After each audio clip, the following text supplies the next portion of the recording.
내가 여기서 다시 하나 법문을 해 나갈게요. 인생방정식이 있어요. 만물을 위한 것은 육생의 방정식이라 하는 것이고, 육생의 방정식에 정신량이 부과되면 인생의 방정식이라 얘기할 수 있는 것이죠. 모든 방정식은 인과율에 따른 거야. 인간과 인간끼리 인생 방정식을 나눈다면 육생 물질로 일어나는 인과관계에 있어서는 육생 방정식이라고 할 수 있는 거예요.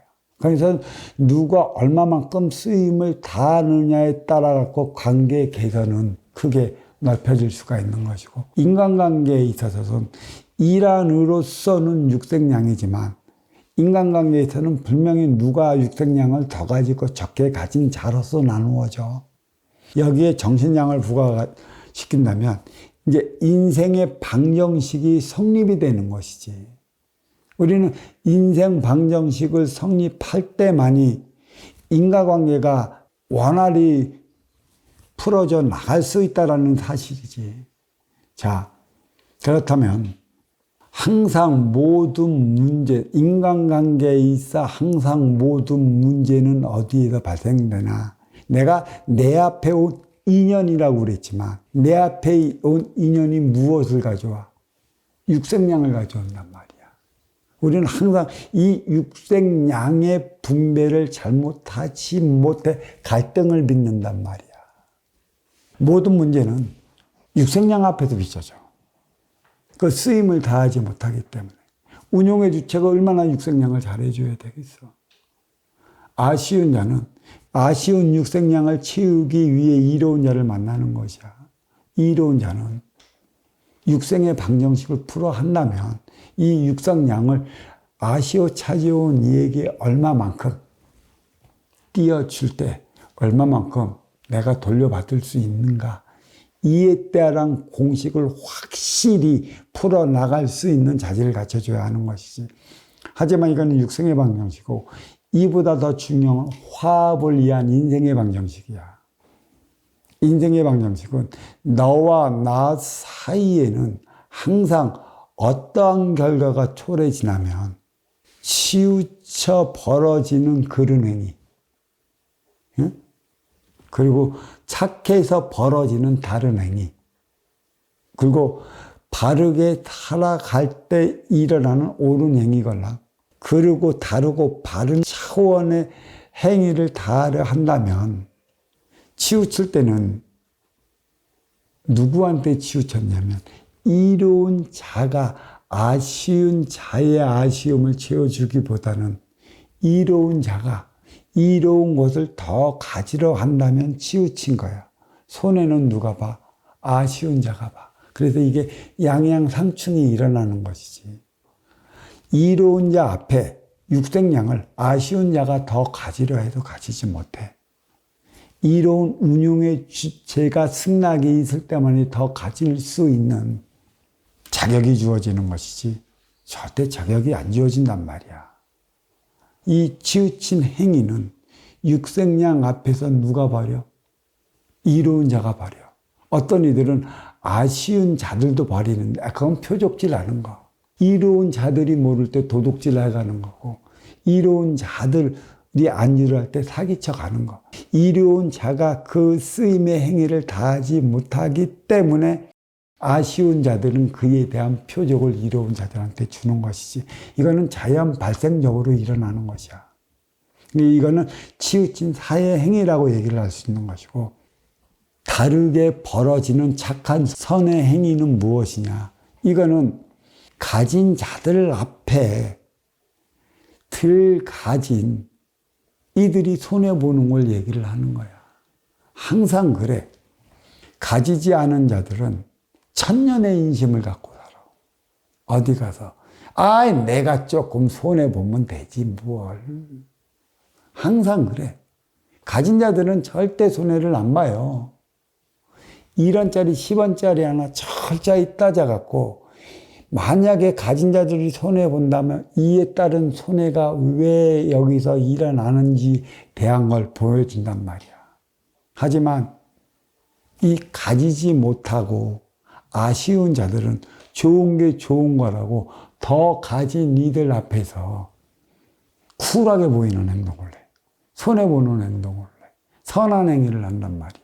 자기가 덜 가지더라도 괜찮다는 식으로. 왜? 그럴 수밖에 없는 게 심에 미치지 않으니까 미치더라도 내가 가지려 하는 선한 행위를 해야 되는 것이지. 절대 더 가진 이들은, 운용의 주체는 이들은 미친 행위 절대 안 합니다. 미친 행위는 더 가진 이들 앞에 덜 가진 이가 해야 되는 거예요.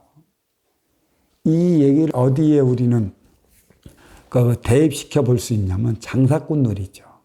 밑에다 파는 장사꾼은 없습니다. 다 남기 때문에 장사를 파는 거예요. 그래서 맞이하는 자는 이로운 자요, 찾아가는 자는 아쉬운 자요. 그러나 밑에서 판대.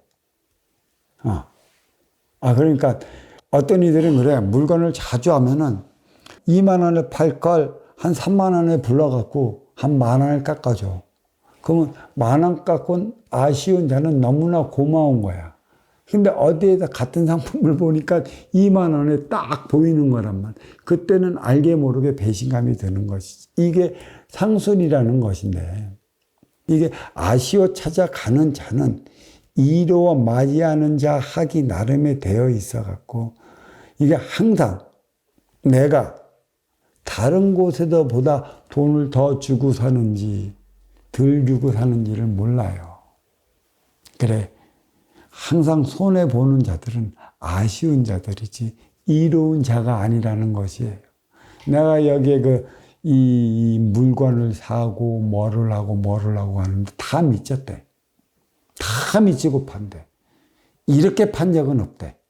그러면서도 따져보면 자기 남을 때만큼 남어. 안 그렇습니까? 그게 의문상국. 가진 자들 앞에서 미칠 수밖에 없는 게 덜 가진 자예요. 회사 CEO가 아무리 인심을 쓴다고 해도 CEO는 이만큼 남어. 근데 활동의 주체 사원들은 얼마나 남을까? 그가 한번 선심이라도 베풀면 우리 사장, 우리 CEO 띵호와 그러지, 띵호와. 그게 의문상국, 내 안으로 썩어 들어가는 결과를 나타내는 겁니다. 하지만 그 상호상생이 있어요. 먼저 주고 후에 받는 선순환 행위를 다 해야 되는데 지금은 이러한 직업군들이 없어요. 직업군, 꾼이 아니고 어디를 가도 얼마만큼 너한테 져줄지는 몰라요. 이 정찰제 가격이 지금 사람들 뒤통수를 때리고 있어요. 내가 숱한 만행을 다니다 보면 고속도로 옷 파는 데를 많이 가. 그러면 유명 브랜드를 딱 적어라. 그러면 30만 원 했던 걸 6만 원에 팔어. 그러니까 진짜 30만 원에 팔았는지 나는 뭘로 골라. 가격만 잔뜩 해놓고 6만 원에 팔면 브랜드가 좋다고 해서 무조건 사는 경향이 있어. 그러니까 정찰대가 그만큼 골 패는 거고, 또 그런 메이커를 좋아하는 이들이 딱 걸리기 쉬운 곳이 바로 그런 곳이에요. 선순환 행위를 일으키는 CEO가 진정한 CEO고 진정한 운용의 주체입니다. 정신량을 가졌을 때만이 너 안에는 상중하 차원으로 하나 되어 살아갈 수 있는 것입니다. 이게 인과관계라는 것이죠. 인생방정식이라는 것이에요.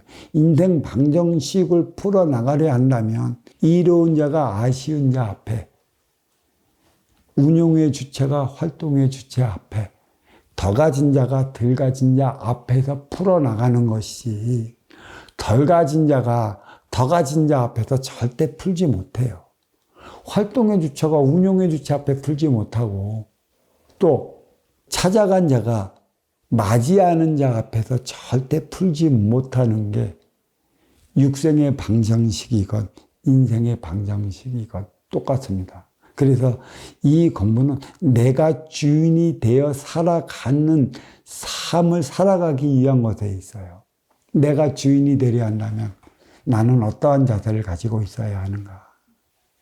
나는 운용의 주체로서 이로운 자로서의 삶을 살아가야 되는데 이로운 자로서의 삶을 살아가려면 그만큼 격도 있어야 되고 품위도 있어야 되고 품격도 있어야 돼요.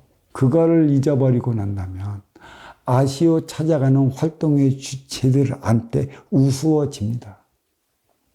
그게 상대성으로 벌어지는 것이죠.